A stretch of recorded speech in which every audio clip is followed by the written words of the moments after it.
Dans cette vidéo, je vais te parler de ce qu'on appelle un patron d'un pavé et je vais te montrer comment en construire un.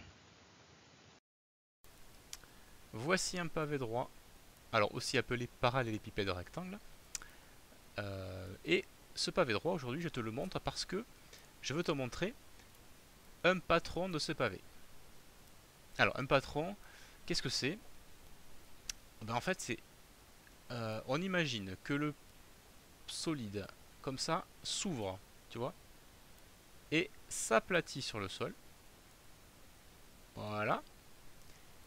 Et on obtient ceci, qui est en fait un patron. Alors qu'est-ce que c'est un patron? Ça veut dire que si tu dessines ça sur une feuille de papier, eh bien, en découpant ta feuille de papier et en pliant comme ça le long des arêtes, tu vas arriver à reconstituer le solide. Tu vois, tu vas refermer la boîte et tu vas construire le solide.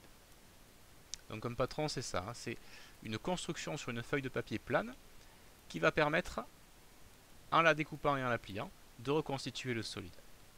Donc ce que je vais te montrer maintenant, c'est ce à quoi il va falloir que tu fasses attention si tu veux arriver à construire un patron qui te mènera à un pavé. Alors première chose, hein, si tu veux obtenir un pavé, il faut que ton patron soit constitué de 6 faces rectangulaires. 1, 2, 3, 4, 5 et 6 faces. Ensuite, ces faces, elles doivent être superposables 2 à 2. Les faces opposées du pavé.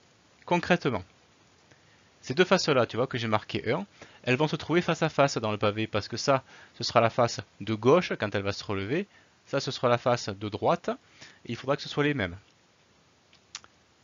Même chose pour les deux faces que j'ai marquées 2. Là, tu as la face de derrière, là, tu as la face de devant, il faut que ce soit les mêmes rectangles.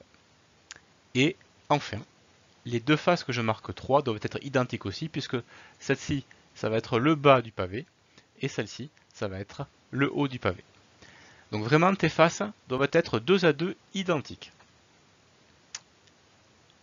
Et enfin, attention aux arêtes qui vont se superposer, qu'elles aient bien la même mesure. Concrètement, par exemple, tu vois cette arête et cette arête, quand tu vas plier ton pavé, elles vont venir l'une sur l'autre. Il faut donc qu'elles aient la même taille. Même chose pour ces deux-là, pour ces deux-là, et pour ces deux-là.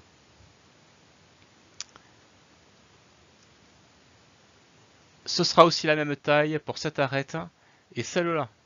Quand on va refermer la boîte, celle-là va venir sur celle-ci. Et puisque ce sont des rectangles, toutes nos faces, tous les côtés opposés ont la même mesure, donc là tu as aussi, tu vois, toutes ces arêtes-là qui vont devoir mesurer la même longueur. Enfin, les arêtes restantes, tu vois, celle-ci, celle-ci, celle-ci et celle-ci, devront aussi avoir la même longueur. Donc en fait, voilà un petit peu le schéma qu'il faut que tu gardes à l'esprit lorsque tu veux construire un patron d'un pavé. Voilà, je t'ai montré quelques points de vigilance qu'il faut que tu gardes à l'esprit lorsque tu voudras construire un patron de pavé.